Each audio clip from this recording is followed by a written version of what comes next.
Hey, so if you're the Russian president, you have a lot of problems to deal with. The ruble's value is going down, you have some of the worst income inequality in the world, your people are poor and suffering, so the best thing to do is make a new nuke.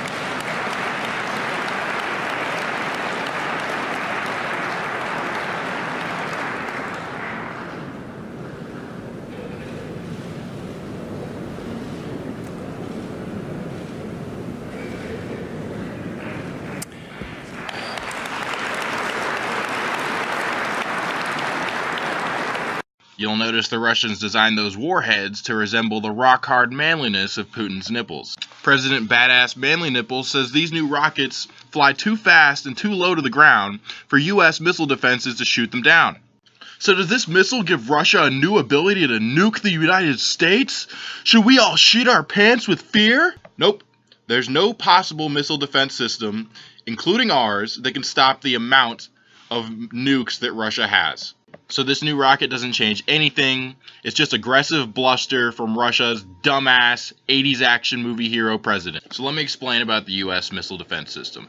We defend the United States with a system of ground-based interceptor missiles. These GBIs can be augmented mid-course by SM-3 interceptors fired from Navy ships. About 10 interceptor missiles were operational as of 2006. In 2014, the Missile Defense Agency had 30 operational GBIs, with 14 additional ground-based interceptors requested for 2017 deployment in the fiscal year of the 2016 budget. Officially, the deployment goal is the C3 phase, intended to counter tens of complex warheads from 2 GMD locations utilizing 200 AMBs or more. This system design permits further expansion and upgrades beyond the C3 level. So our new upgraded missile defense system, part of the 2016 budget, which is obviously way more important than feeding poor kids and giving people health care, can only stop a maximum of 200 missiles. Russia has 7,000 nukes. The United States has 6,800.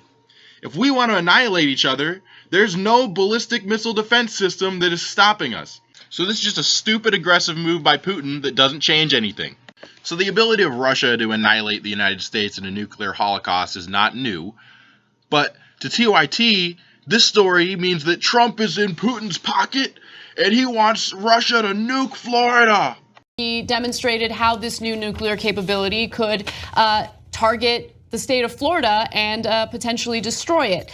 Now, interestingly enough, there wasn't much of a reaction or any reaction from Donald Trump, and that was fascinating considering who he decided to attack rather than focus on giving some response to what Putin has been saying. Now, yep, folks, this is all part of Putin's deal with Trump.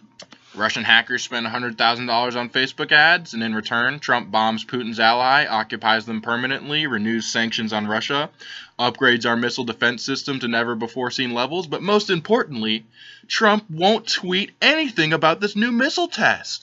Happened, okay? There's no like DNC member or DCCC member who's, using a hologram of Putin to make this up. He did this, he said this, and there was no response from the White House. It was Trump, as my puppet, I am okay with you occupying my ally. But when we do this missile test, you must not tweet about it. Instead, you will have Twitter fight with Jimmy Fallon, and this will lead to downfall of America. So Anna's not crazy at all, she's totally right. Because of that $100,000 in Russian Facebook ads that were pro-Trump, Trump doesn't care if Putin nukes Florida. And the proof of this is he didn't tweet anything about it. In all seriousness, if you agree with me that this fucking political landscape is crazy as shit on both sides, you should like and subscribe to Omar Peoples.